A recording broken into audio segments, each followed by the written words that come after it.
competitive seller's market where inventory is low and demand is high, it's not unlikely to see multiple offers being made on a property. Getting your offer to stand out can be difficult.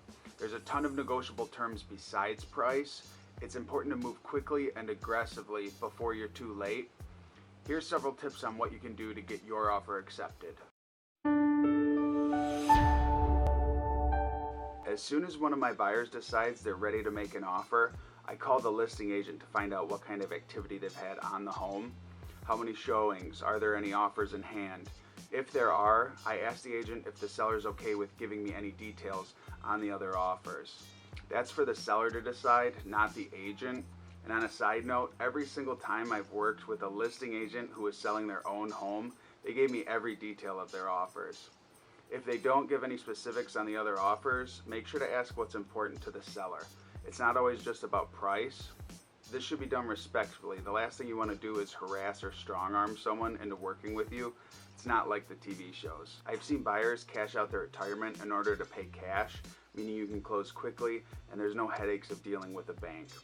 After closing on the home, the buyer will usually take out a home equity loan and repay the majority of the money they took out of their retirement. I highly recommend talking with a lender and a financial advisor before going this route.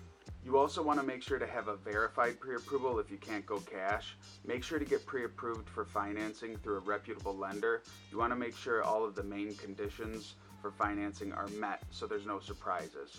This step should be done before you even step foot in a home that's for sale. I suggest having a lender reach out to the listing agent just to reassure them that the buyer is a safe bet.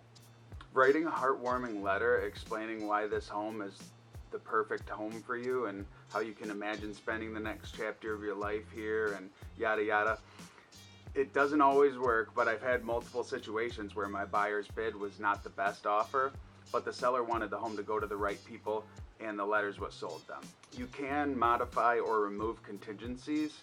You can shorten your time frames to order an appraisal or have your private inspection done.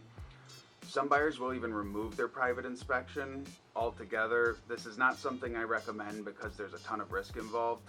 Once you close on a home, any issue that turns up, it's your problem, but it's your money, and if you're comfortable with the risk, that's on you. You can pay a larger earnest money deposit to show you're highly unlikely to back out of the sale. I've also seen buyers make their earnest money deposit non-refundable, where no matter what happens to make a deal fall apart, the seller keeps it. Include an escalation clause. This will automatically increase your purchase price by a certain amount above any competing offers until the offer reaches the maximum price you're willing to pay.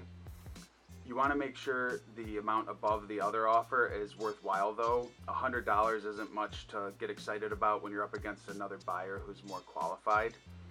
So an example of an escalation clause would be buyer agrees to pay $1,500 above the next highest offer up to a maximum sales price of $250,000. I also like to ask to see proof of the next highest offer if our offer is accepted. Include an appraisal guarantee. A buyer using financing can offer whatever they'd like, but the home has to appraise in order for a lender to finance the purchase. There's no guarantees with an appraisal. You can line up 10 appraisers and end up with 10 different values. With an appraisal guarantee, the buyer is guaranteeing to make up the difference of a specific appraisal dollar amount shortfall. So for example, in the event the appraisal comes in low, buyer agrees to pay up to $5,000 above the appraised value up to the final sales price. Some buyers will even guarantee the entire appraisal, which could be risky. Sometimes appraisals come in tens of thousands of dollars under asking. You can offer free occupancy. In some situations, a seller will need to stay in the home after closing. It's basically a short-term lease. You can ask the seller to pay a daily rate for a predetermined amount of time, or you can offer to let them stay in the home for free. Obviously, the free option is more attractive. I do recommend asking for a security deposit to avoid any funny business. Once the seller can give occupancy, the buyer will do a final walkthrough and sign off, agreeing to release any balance of funds that were held back by the title company. So if you love the home and you have to have it, you want to leave everything on the table. The last thing I want is to have my buyer lose a bidding war just to find out they would have gone higher. In a lot of cases, home sellers will want to give a deadline for highest and best offers. I like to follow up with the listing agent closer to that deadline to find out if any of the offers have been updated or any new offers have come in. You may miss out on a couple homes. You can't win them all. Don't get discouraged, stay determined, and it will pay off. For any questions, contact me at pat.theory2@gmail.com. Best of luck.